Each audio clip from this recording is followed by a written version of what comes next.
Just me. Cool. Okay, so let's continue on. Okay, so this is what we are going to cover today. This is despite the title, this is a little bit of a meandering through Teams session. So we're going to be, it's not a perfectly structured webinar covering a really brilliant cross-section of the advanced features of Teams. We're going to journey through a little bit about the basics, go through the meetings, do some demonstrations, show some videos that Microsoft have cut that are significantly better than we could ever put together, and to tell the story in a faster way than we could do, but you know, it's not as easy to find them sometimes. We're going to talk about voice and meeting space. We're going to talk about collaboration. Then if we have time, we're going to give you a bit of an idea of the third-party apps that are out there and have a bit of Q&A. We will try and get this webinar absolutely closed at 3. Sometimes we're running a little bit late, and those that wish can stay behind and spend a bit more time on the Q&A. And you never know, I might go faster than I would previously, but we will see. Okay, so why Microsoft Teams?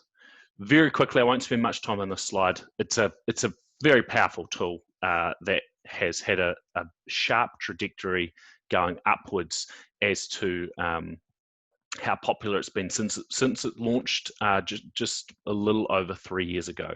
So when it launched, we tried to use it and it wasn't very good, but very quickly they fixed a lot of the issues, and it has been very successful for Microsoft. It's their fastest growing platform, and it's generally compared to Zoom, although those that are using it quite extensively will know that it does have a lot of functions beyond what Zoom has, particularly around the collaboration and communication side of things outside of video calling. So yeah, there's a few key things in here about what they're doing, but it has turned 3, and this year, because of COVID, they've launched a lot of features, some of which we're going to go into today. Just actually going to make sure I'm recording, Alex. Yes, I am. Okay, next slide. So shouldn't have to spend too much time on this because the attendees all use it, but it's important because some of you will be using it in a limited way to go through the key areas of Teams. It is not just a video calling system, which it's sometimes mistaken for, but that is a big function. It does meetings and calling, as Microsoft calls it. It also does chat and collaboration, and we see this as one of the biggest, well, probably the greatest area of depth for an organization potentially is in the chat and the Teams collaboration, the channel-based collaboration. And then there's this little known, I guess, not little known, but lightly used apps and workflow section, which can be quite extensively used. And we're sort of just, I guess, breaking ground on the surface of this. And we will be going into it, if time permits, on some of the examples that can be used in Teams. And sometimes you'll ask, why would I use it in Teams? And I guess it's just really what we're realizing as Microsoft is seeing, and it's something the IT team is getting benefit of, is that Teams can often be the center of your work in your organization. That might sound a bit extreme, but traditionally it's been email, and more people are using, because a lot of what we do is communicate with our colleagues and partners and customers, etc. Is if you're spending a significant amount of time in that tool, then bringing other systems into it can benefit you. Right, continuing on. So online meetings, this is the start of this segment that we're going to do, including the demonstrations. Obviously what you do with it is you have colleagues with people, internal and external, and if you have only done it internally, you may wish to consider doing it externally. It's actually very easy, and they don't need Teams for you to do that. That's a key thing. You can, within your team, you can have team updates, brainstorming sessions, etc. And obviously you can deliver a workshop internally or in a way that we're doing now, and we go into that a little bit later. There's a whole bunch of features here that you can do, meetups, 250 people. Lord knows how well that would work, but apparently you can, and significant other functions. So what we're going to do now is Alex is going to do a little bit of a demonstration on some of these features. So really, this isn't about the basics of Teams. although he'll touch on a few things. This is about some of the more unknown or little known and little used features that could benefit you in your organization. Go for it, Alex. You're muted, by the way. That over there. There we go. All right, so hopefully everyone can see my screen. Can you see Teams? Yep. Screen. Beautiful. So I've just got a quick example of a few advanced meeting features, and we're going to try to demo a meeting live. So this is quickly Teams. We've got a dummy company here, a company that makes drones, and you've probably all used it before. You've got your activity, chat, Teams, calendar, etc. down the side. So I want to book a new meeting with Connon, who is actually get my tablet up. Megan in this demonstration. So just to make a new one, I'm going to add Megan because Megan is Connon in this case. Yep, and we're going to be meeting inside the Mark 8 project team. So this is just demoing like a project or an organization or committee or something inside your organization. We're going to be talking about design, and yeah, just normally making a meeting like you would. If I jump back into my Teams and goes to the design, you will see here that I've scheduled a meeting. I'm Mod Administrator. Click into the meeting, read all the details. You've got your normal link that you would have to join the meeting. I can join it straight through Teams. I'll join too from the tablet. Yep. So Alex has been cut off. I see you back. Okay, yep. There might be a little bit of echo because I'm using my tablet here because I didn't want to interrupt the hosting of this. Beautiful. So now that we're in a meeting together, we'll just quickly go through a few things that we can do. Getting seasick. Connon moves. Yeah, sorry. It's pretty close, isn't it? That's what's going on there. I've got my arms stretched out. So most of the features when you're in a meeting that I'd like to show off within the ellipsis button down in the middle. First one you probably used before is taking meeting notes. So whoever's taking minutes, if that's what you're trying to do, can take them on the side here while they're talking. Now you can actually view the notes tab while you're in the meeting, so it minimizes the meeting, and you can write notes here. So example meeting notes, and I'll just write some notes so you can see that it's going to save at the end. And of course you can bring back the meeting to the forefront like that, and then show the meeting notes on the side again if you want. Closing it, of course, just removes it off the side. Now, something you've probably all been doing, but I would encourage is recording meetings, which I'll start now. It takes a couple of seconds to start recording, and then everyone will get the banner to show that the meeting has been recorded. So this meeting recording will show up in the channel that you're holding the meeting in. So normally on your Teams, I have seen some people that have one under here called meetings. But normally, as long as you've just got channels that are useful under your team, as long as you're meeting in the correct channel, the recording will be available in that channel. And I'll show you an example of how that works after the meeting, once it's finished recording. Some new things that are coming out are turning on live captions. So I can turn that on and you'll start getting captions down the bottom. So testing, 1, 2, 3. It's not most of them perfect. It's reasonably good. Struggles with the New Zealand accent just a little bit. A little bit. Yeah. Yeah. I'll turn it off. It can be distracting, but if you've got someone who needs them, then it's there. But that has an added benefit, and it's a feature that Alex will show shortly, which is the automatic transcription of meetings, which for people that have to take notes and don't wish to take notes, this can benefit. You don't need to have live captions on to have transcription, though. That's another setting. I think it uses the same technology, though. Background effects, which most people are probably well aware of by now. You can pick any of the existing ones and have them as your background. You might see up here there's an add new button, which allows you to pick a picture, and then you can scroll down and apply it. Or if you'd like to pretend that you're in the office, here's the Dunedin meeting room for us. And like that, oops, sorry, what am I doing? Killed my camera. It's okay. Somehow. There we go. So backgrounds are great. I'm working from home. You may not want people to see what's in the background. So you can enable that. It is important to note it works best if you've got like a blank background like I do, and good light. Otherwise it can clip and your hand will disappear. Just looking down the bottom right. Some other things you can do is share a whiteboard. So you might have heard of Microsoft Whiteboard before. So Whiteboard is an interactive working space that you can work on together. It does take a second to load. So this is kind of a replacement for a physical whiteboard in an office, and everyone can view it and join it. So It's Connon, popped just up let on me mine, know. obviously. Yeah, loading. Sweet. And these are some of the things that we're all grappling with, and we at the IT team are grappling with is, for people that are wanting to do more remote working, sitting around a meeting table with a whiteboard is something that traditionally has been an important part of collaborating. So this is what they're trying to do to bring those things forward. Whether they're going to fill that void perfectly, well, perhaps not, but they might take you closer. I did use this in a meeting with my mouse, and I wasn't the best, but it was effective.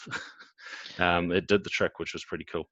Yeah, obviously, if you got a touch screen, it would work well. You're on an iPad, aren't you, Connon? Yeah, that's right. That's Is not bad, it is working? it? Well, yeah, I'm crap with handwriting anyway, so yeah, Megan here. Yeah, it does work. Touchscreen computers obviously will work, and I think Microsoft's got a few Surface Hub, which is designed for whiteboard. So it's like a TV on a movable stand. It was originally designed for conference rooms. So I'm not sure how that's going to work with remote working, but again, it's available like this. Now there is a separate app which has got a few more features, so you may want to look at that. And you can also export the image as an SGV file. So if you want to save the images as well, you can use that. Cool. Awesome. So that's probably enough demo of that. So to get out of Whiteboard, you just stop presenting. Now just quickly, if you've got the settings correct, and I'm not sure if I've changed it for this tenant, I can invite external people. Not sure if it's updated yet with allowing guests. It hasn't. You can choose different teams to have different settings and invite third-party people into your organization, so contractors and the like. We use that quite often. And that's not to that's when you invited them into an existing sort of room. If you were just wanting to invite someone to a meeting, that's something that can be done very easily in Outlook. Yeah, through the calendar booking or through Teams through here. But if there's an existing meeting and you need to pull in someone from a third-party company, it does work. We've had 3 or 4 different companies talking together in one meeting, and yes, they get recorded as well, but they won't have access to the recording. So if I just end this meeting now, you'll see that the call has been recording. The call has been recorded, and this is saving recording to Microsoft Stream. Now that does take a while to save, but I've got one prepared earlier. Can everyone see my browser? See yep. So Microsoft Stream is where all the files get saved. And there's a nice demonstration one. Some videos. So if I click on one of the videos, this would be the meeting recorded, and you'll see on the right-hand side there's a transcript. Just mute that. And if I jump to the text where it's automatically pulled the text out, it can jump around the meeting. So quite often what we'll do is we'll make sure that we say what we're going to be talking about in the section, so it gets pulled in the transcript, and then we can jump in and just jump to the correct part of the meeting. So very, very useful. Yeah, it's really for those people that don't want to minimize the note taking. Often what we do at the IT team is we'll just take down the action points, because we have the notes that we can refer to in the 1 in 30 chance that we feel the need to go back to them. They're not perfect, but 1 in 30 might be optimistic. To be fair, we just believe that taking excessive notes, given the number of meetings that we have, can be unhelpful. But that's a preference. Yeah. Okay, Alex. Is that Yep. your? Yeah, that's pretty much me. Of course, the meeting notes and things are saved, and you can play around with the tabs depending on what the channel's for. So meeting notes is one that you can put there if you want. Yep, that's me for this demo. Back to you, Connon. Yeah. So as we sort of said earlier, this is meandering through Teams. We are showing you a series of things, not specific to. Not specifically showing someone that hasn't seen Teams how to do everything, and this isn't a training session. This is giving you an idea about what's possible. So just continuing on. So we're going to show a few videos soon. So these are some of the advanced functions. We're going to move on to collaboration a little bit later, but we thought we'd break it up and show some of the advanced functions that are either currently in preview, recently released. Whiteboards, to be fair, we mentioned that earlier, is not recent, but it's sort of become aware, or are down the pipeline. And there's going to be a few videos in here because we felt that Microsoft's videos just did a far better job than we ever could. So I'll kick this off. Alex, let me know if it doesn't play. It's good.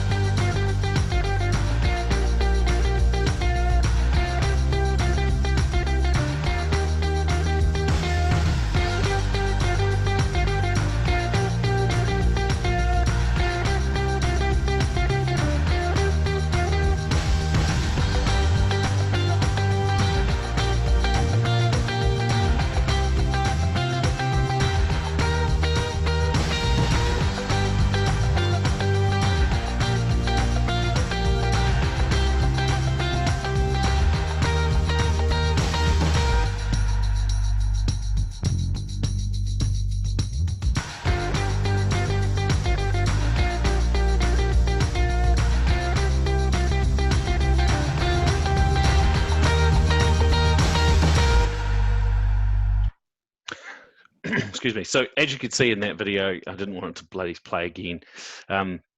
Things like it's trying to keep your meeting experience and all the functions that you generally attach to a meeting in one place.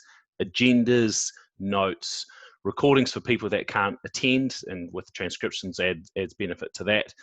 And I guess the projects that often are part of our meetings. And what they realize is that often when you're having a meeting or you've got a team in a meeting that's related to a project, what we do in business and organizations, we often do have projects that are related to them, or tasks or to-do lists. And so attaching those things is kind of becoming a key thing, and we use them extensively. So yeah, that's what that's about. Other features that are important, Zoom's had the edge on Teams where, and we're fans of Zoom, to be fair, as well as Teams, but where they've got the large number of people present in a meeting. As you can see here, Teams is trying to catch up on that, and so soon they're going to have 7x7. Now it's currently 3x3, so I think it's just limited to 9, whereas not too long ago it was limited to 4. So yeah, that's getting better. Together mode, this is something they're doing. It's an unusual one. It looks a bit odd, but the idea of it is when you're presenting, it allows you to I guess see people in a way that's a bit clearer. You don't have to focus on their backgrounds and what's going on, which is quite cool. And this is actually a little video of Together mode. Microsoft Teams is the hub for teamwork in Microsoft 365. It's one place where people can chat, share files, and work together. But now that video conferences are the new normal, there are times when people need to feel like they're in the same room. That's when you can turn on Together mode. It puts your team in one shared space. Microsoft AI helps break down barriers, letting you communicate more naturally and feel more connected to your team. It works for coffee breaks, team meetings, or your next all hands. So from everyday get-togethers to important meetings, be together even when you're apart.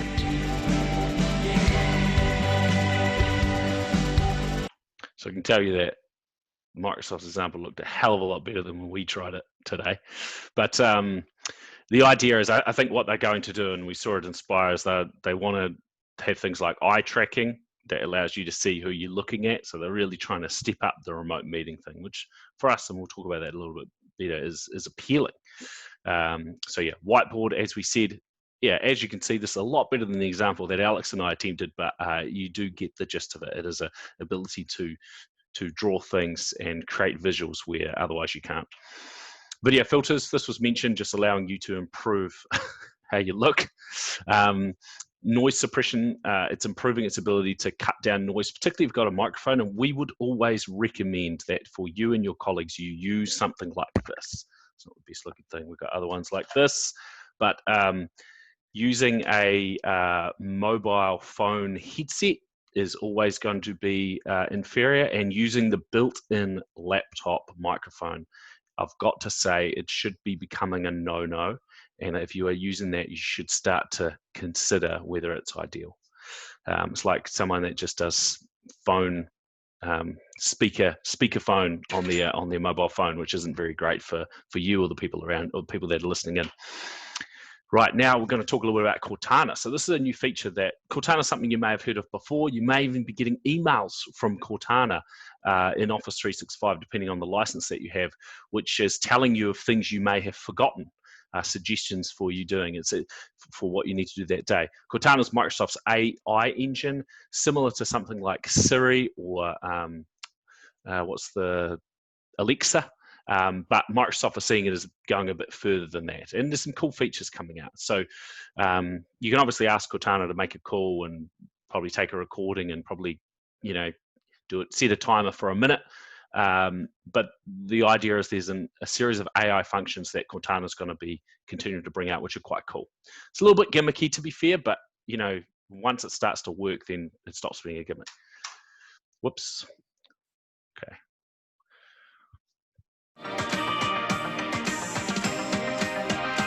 What do I have this morning? I'm finding 3 events this morning. Call Megan. Calling Megan Bowen. It's call me. Hey David, what's up? Hey, I just want to chat with you about the quarterly review. Can you send over the latest presentation?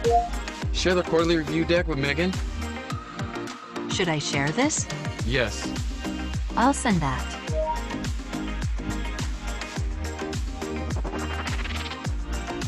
Send a message to my next meeting. Looking forward to sharing Q2 results. I'll send that. Cortana, join my next meeting. Joining your 2:30 p.m. Cortana, present the quarterly review deck. All right, I'll bring up the presentation. Cortana, go to the proposal slide. Okay, everybody, let's get started.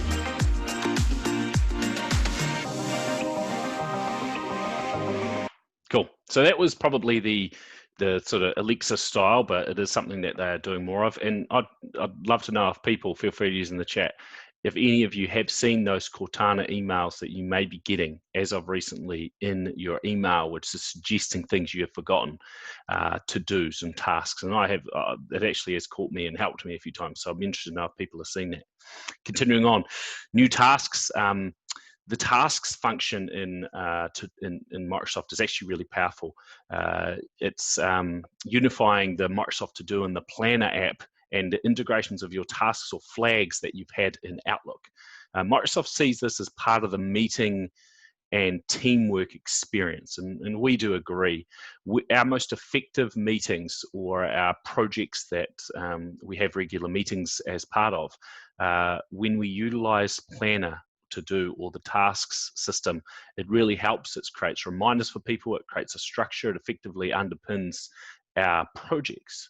And so it's really good for internal project management. And we suggest if you haven't used To Do a Planner, you have a bit of a play. It is really cool. Suggested replies, this is something that, you know, as we see, it starts really simple, it is quite handy, and they start to expand on it. Now, one thing you could consider doing, and to be honest, it's not something I've spent a lot of time on, is using the slash commands. Alex might be able to briefly demonstrate it in his next demo, just to accelerate how you change settings and do various little tasks. All right, so now we move on to collaboration. So this is a big part of Teams, and when it I guess, can come into its own. And it does, I guess, relate to some of the activities that we showed before. So obviously, communicating with each other, one-on-one chat, group chat, is a big part of Teams.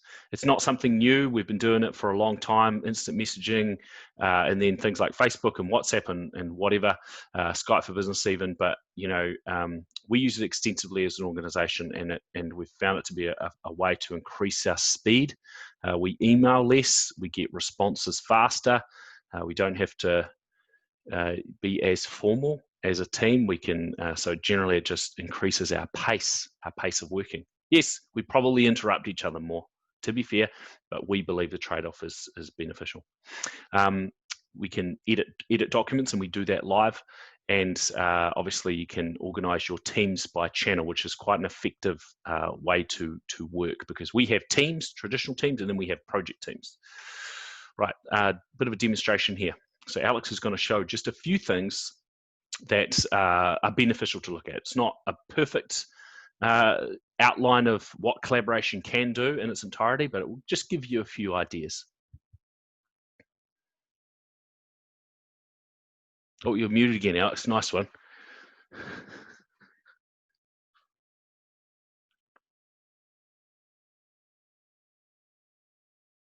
still muted. I know, it wouldn't let me press the button. Alrighty. As you can see, the call that we've recorded has now come through, which is awesome. So quickly, we've probably all played with this before, but the files is at the core of any collaboration that you're doing within Teams.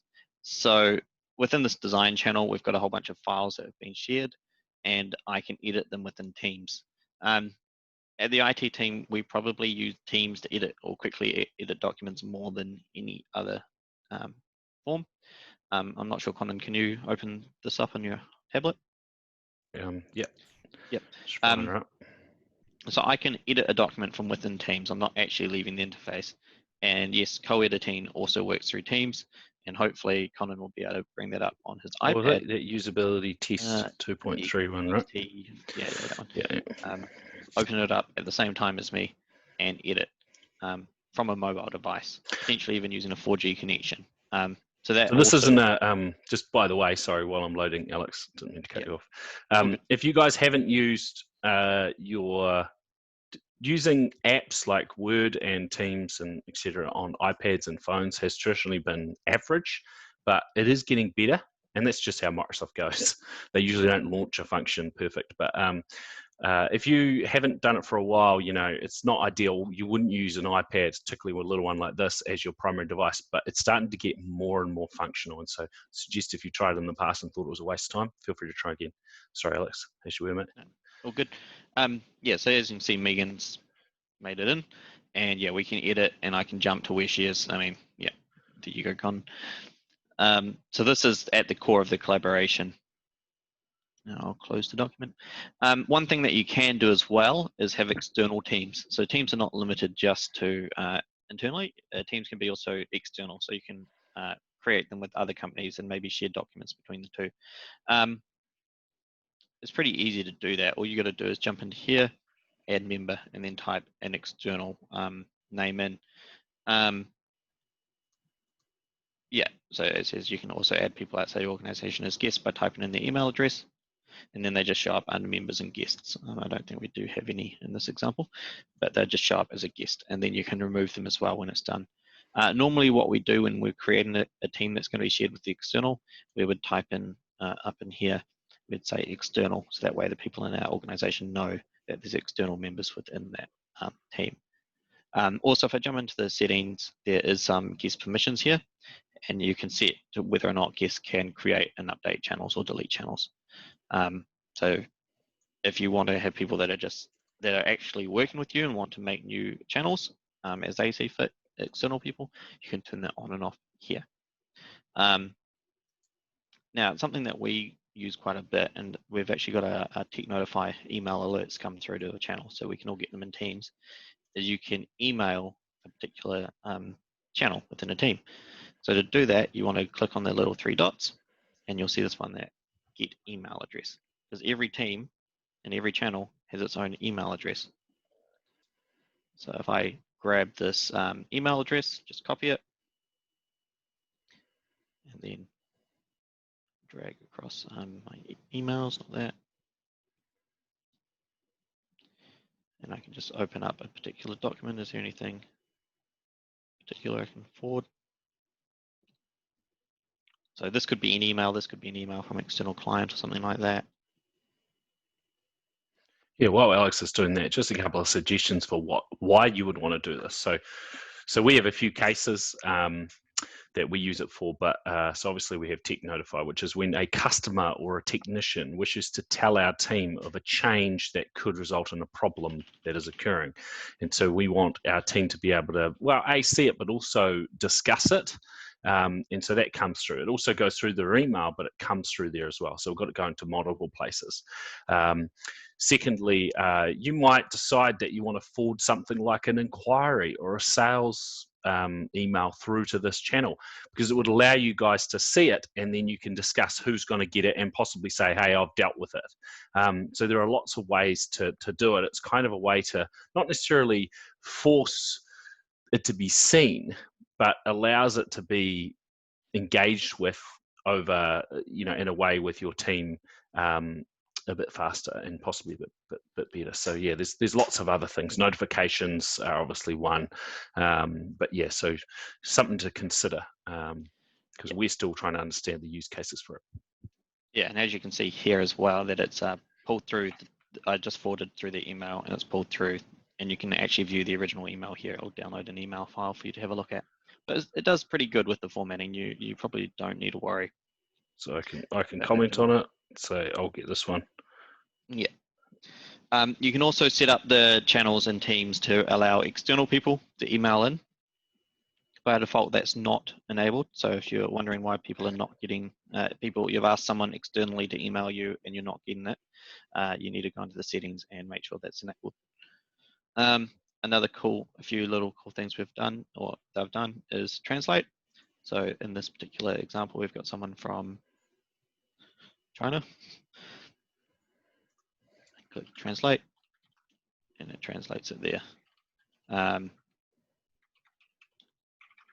Yeah, so you can have people from different countries potentially collaborating in the same channel. I'm not sure how applicable that is for the people in New Zealand, but it does exist, especially if you've got like external suppliers or something along those lines. Another thing that Connon touched on in his presentation is slash commands. So if I type in slash into the top bar here, you can see we get a whole bunch of different quick keys. So if you're used to using your keyboard and typing a lot, you can quickly just go slash and then like BRB for be right back. And what that will do is it will change my status over to here to be right back. Or I could go and type in anything like busy. If I want to call someone, I can just go. If I type too fast, like that. And if I click that, it will start a call with the user. So yeah, these are quick shortcuts. It's actually faster to click up here and type slash and then the command, as opposed to having to jump around the interface. Although, of course, the interface is still there if you need it. So that's a few things that we've found along the way. Anything more you want me to cover while we're at it, Connon? Did we do the translation stuff? The translation? Yeah, I don't think that's released yet. I think it's still in pipeline. Okay. Yeah, well, just one thing, as you can see, Mr. Lee, you can have no, I have. Yeah. I have done that. I did. I just wasn't concentrating. Sorry about that. Cool. All right, I'll take over again.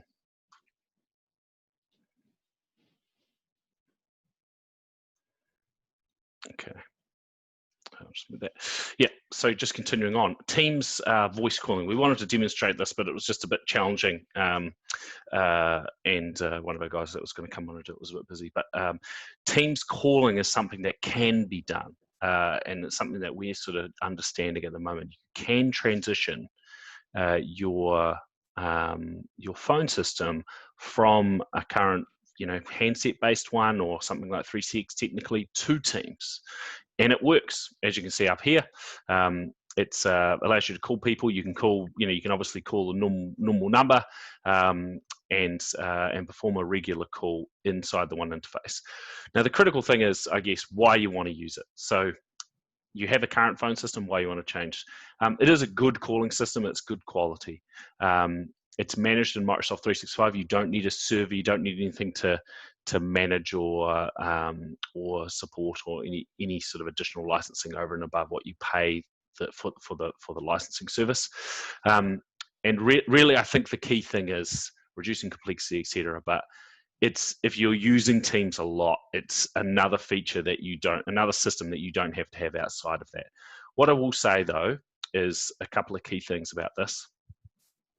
It isn't cheap if you are a large organization. It seems to work best with people that have 10 to 20 to 30 phones, or that need to do calling from 10 to 30 users. When you get up to sort of 60 or 70, it starts to get a bit dicey. There is not-for-profit reductions for those not-for-profits in here, which is interesting as well, but it's still not the cheapest. But if you are using Teams extensively, it is a natural progression. If you aren't using Teams much at all and your team aren't communicating with each other on Teams and you're not communicating with third parties, there's less of a drive. But I think, over the next few years, it's going to become more and more popular. Microsoft are going to do their thing. They're going to start encroaching into this market, and I wouldn't be surprised if in 5 years it's the most popular phone system in the world. That's my take anyway. Yeah, has all the usual calling features, but it is not as feature rich as some systems like 3CX.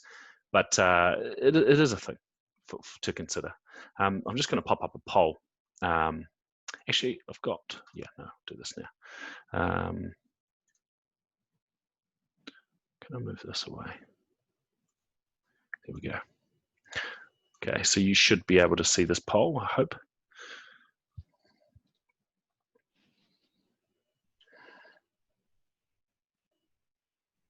Maybe I should have asked this before I started talking about it. Okay. Wait for a couple more.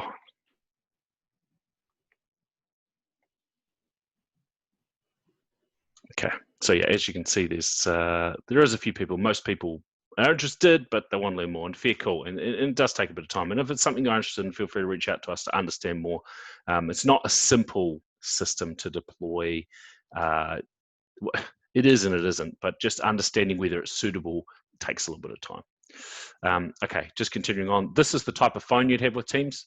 Another downside of it is it requires a specific phone type for Teams. You can't just grab something that you've already got. It won't be compatible. But mostly people will not use handsets like this. They will use a headset on their computer. Now, continuing on, we're going to talk a little bit about meeting room devices. So this is a big thing that is often important to people. They've got a meeting room, they're having meetings with third parties, and they need to kit it out with devices so they don't have to take a laptop with a webcam to have a meeting. Just going to show a bit of a video here. And this is an American thing. So connecting people working in the office with those working from home has never been more important. Microsoft Teams devices help power more inclusive and efficient meetings for people everywhere. And touchless experiences help you interact with these devices without worry. Kick off a meeting in a conference room. Oh, whoopsie. Using your personal device or using voice commands. Hey Cortana, join my meeting. Enrich your conference room experiences with coordinated meetings. A new way to collaborate that brings Microsoft Teams rooms and a Surface Hub together. With coordinated audio and video, so you can maximize screen real estate and take teamwork to the next level. In a meeting, you can use your Teams mobile app to interact with meeting room devices. Room capacity notifications help remind you of social distancing requirements by alerting you when there are too many people in a room. To ensure everyone's voice is heard no matter their location, participants can now raise their hand to get the room's attention. And live captions make it easy to follow along. Use your personal Surface Pro X Pen to collaborate and interact on a Surface Hub. And whether you're in the room or anywhere else, you can still work together from your own device. End the meeting from your personal device, use a voice command. Hey Cortana, end my meeting. Or just walk away. Everything will shut down automatically. Keep work flowing and stay connected no matter where you're working. with touchless experiences on Teams devices in Microsoft 365. Okay. Oh. Excuse me. So, yeah, if you're wanting to do what they are doing, you got to get your checkbook out. But it doesn't mean you have to start to that extent. So we wanted to show you how what's possible in there, that you can have a proprietary gear that Microsoft offer that have the microphones and the cameras and connect with your TV, and those are not silly money at all. Getting that big Surface Hub that Alex was talking about earlier are amazing, but yeah, they do cost a bit. But yeah, there's a potential to sort of have really impressive meeting room systems with Microsoft Teams if that's something that you're interested in. Continuing on to the next one, so virtual events. So we're doing this in Zoom because we're demonstrating Teams, but you can do webinars to people, have Q&A sessions, so you're not seeing them and hearing their background noise. So you can do that, and if you have Teams, I'm almost certain you don't have to pay anything further. So it's something that you can do, deliver to your customers, to partners, to whomever, to the public, and it could just be for your team as well. So yeah, that's called live events, and it is a cool function that Microsoft are developing quite a lot. Continuing on, so yeah, just a bit further, what you can use them for, events that you wish to do, news and announcements with your team. If you're a company that has 100 staff, it might be very difficult to get on a call with everyone, or at least 50 of them or 40 of them, without, I guess, having to manage the noise in the room. And this is a way that you can interact with them and have them interact with you, but it is mostly one way. So now lastly, we're making good time, which is good. I'm going to show a few of the key functions that I mentioned earlier that are kind of where you get into some of the advanced things that are maybe more industry specific that Teams can do, and it's kind of the growth area of Teams, which is, I guess, third-party apps, workflow tools, etc., that you can integrate and bring into Teams. So if you've attended some of our other webinars around Power BI and Power Automate, we have often shown a few of them having forms, which would be similar to this and this, that are in Teams. We, for example, put a lot of our forms in Teams related to the team. So we have a health and safety. You can see this here. I know someone mentioned it's a little bit blurry, but we have a health and safety team channel, or team with channels, and under that we have forms that people fill out. For example, if there's an incident or they wish to submit a near miss or something like that, and so it's kind of a natural place. It can be a natural place for that. It's not the only place. People can get through other places, but this is how we do it. But you can go a bit more advanced, and I'm just going to flick through several examples that Microsoft are putting up for you to consider, and not spend a huge amount of time, and then we'll get to Q&A in a couple of minutes. So COVID had a crisis communications app, and we played around with it and even made our own for a little bit, which was just around for a decent sized organization having an area people could go to, and as you can see, it's separate to channels and Teams. It's its own little area for company news and questions and making requests, but critically it was about sharing your status. So it was letting everyone know where they're working, how they're working, if they're available, and that kind of thing. Surveys, this is a big one. Polly is an example, but there's SurveyMonkey and other activities that you can do if you want to do surveys, polls for your team. It could be that you want to survey where they want to do their next, I guess, Friday afternoon drinks, or it could be something a little bit more significant in, I guess, importance and detail. As you can see, you can do it in multiple cases. Running daily stand-ups. This is something harking back to that slide a few moments ago. We did these for a time when we were off our feet and didn't want to have calls. So we had Teams-based stand-ups in the video chat, and then we realized we wanted to accelerate it. And so we had daily stand-ups that were initially people would submit information, automatic stand-ups they call it. So people would check in, confirm that they were working, and confirm if they were busy or quiet, and we did it all in Teams. Continuing on, this is an example. Design, I think it's called, but it's a using Freehand. So creatively brainstorming, kind of a bit more detailed than the previous system we showed earlier. This one here is about project management using Zoho. Some of you may have used Zoho for CRM or other activities. This is a recognition system called Karma, which you can have. We have our own system, which is our customers can also submit to. But if you have a situation internally where you wish to allow people to record thank yous and kudos and that kind of thing to people, and it's not really tracked really well, this could be a really cool way to do it. We'll just continue on. There's lots and lots of options here. Soapbox, don't even know what that is. But yeah, there's a number of things that you can do, the crisis communication as well, we talked about earlier, that could be beneficial to your organization. And as Teams is getting more popular, they're growing more and more, and people are taking these things in. Right. Adoption. Depending on how far along you are in Teams, actually, I'm going to run one final poll. I was supposed to do it earlier, so Lovey, I'll do it now. So just on understanding what people are using Teams for. Please fill this one in. I think it's multi-choice.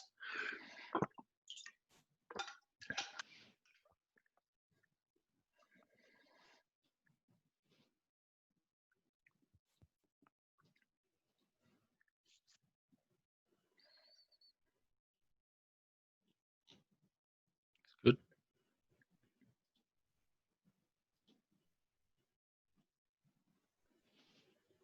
Okay, we in the polling launch that. Excellent. So obviously the majority of people are using it for video calling, which is cool. Instant messaging is close behind, and then many people are using it for internal Teams communications, which is great. So some of these things you might be further along, and some people are using advanced features. Fantastic. So just back to this. We recommend you focus on chat and meeting functions of Teams first. Now this is critical, and I want to talk a little bit about this. The quality of your we've all been doing video calling with COVID, and often there are benefits to maintaining that and not falling back into a situation where people are deterred to, or just are not wishing to use it.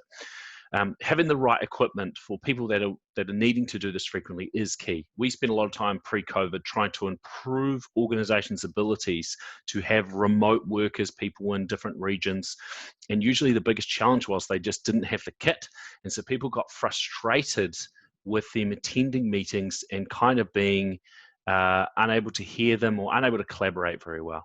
So we would suggest everyone, cameras obviously key, and a headset, some form of headset. Someone's asked earlier, why not use the earbuds that you'd get with an iPhone or a Samsung? My take on that is, and I believe I answered that in the Q&A, what they do is they move around those things because the microphone's on the halfway up the wire, and so they tend to fade in and out. The quality is just not very good. There's no sort of, it's tinny, and there's a lot of other things. It's okay to hear, but your microphone, what the other person's hearing, is generally not very good compared to something like this. And these things are generally cheaper than those headphones. It's just people need to get them. So we suggest you get that. Also, using a laptop, if you're looking down for your own benefit, the microphone or the headset, the camera on the laptop is not great. Ideally, elevating it can just improve, I guess, how well you're interacting with people. Using the microphone on the laptop is a big no-no, I would say. What we've done at the IT team is come with some common guidelines for Teams use. So we've made it mandatory for people to have their camera on. It took a bit of time. People didn't love it, but they have adopted it quite well, and it has improved because people will sometimes, for various reasons, decide not to let the camera on. And what they'll often do is they'll keep it off, and we work with one of our suppliers, and they've always got the cameras off, and it's always really frustrating, but they'll keep it off until someone tells them otherwise. And so this guideline was something we us pushing, and we do encourage people to turn it on. Further is the use of statuses.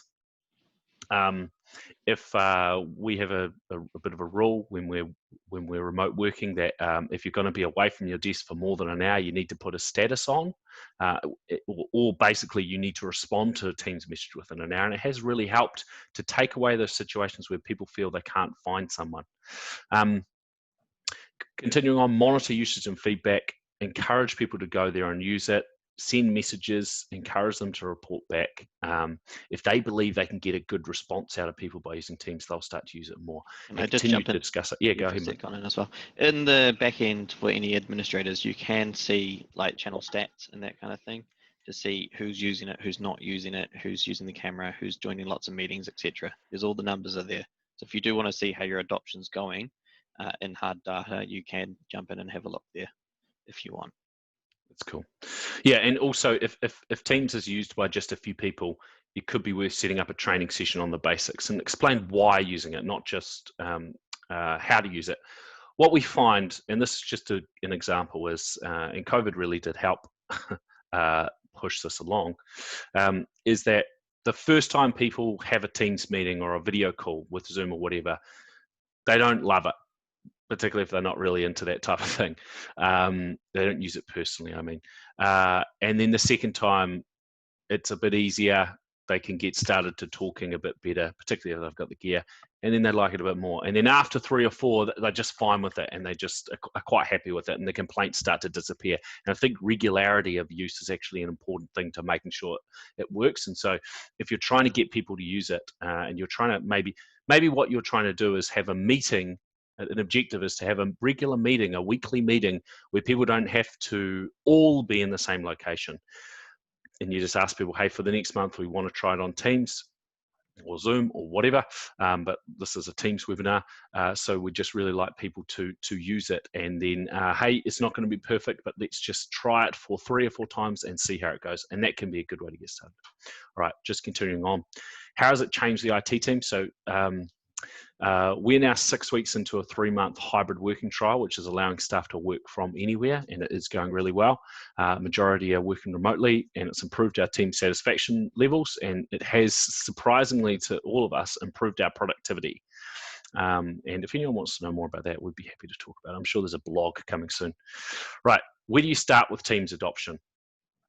As we said earlier, chat and meeting functions, ensure your team has the right equipment, do some training on the basics, set some common guidelines, and then create your first teams and channels, including the channel for Teams tips and tricks. Then continuing on from there, start looking at the Power Apps and the forms, monitor your usage, review your team meeting room conferencing setup. You could use Teams rooms, which are those examples that we talked about earlier. Look at see if Teams calling is the right solution, and then potentially look at those applications. Right, questions. Sorry, I just sprung it on people. So yeah, the one question we had earlier was around cell phone headsets. As I said, not bad, but just not ideal. And we sometimes have issues internally where we've got some technicians that tend to use them, and we've given them the gear.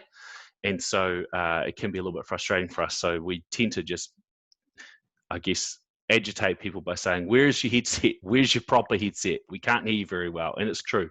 We generally can't hear them very well. Not sure if you noticed, Alex, but Igor's always using his bloody headset, and it drives me mad.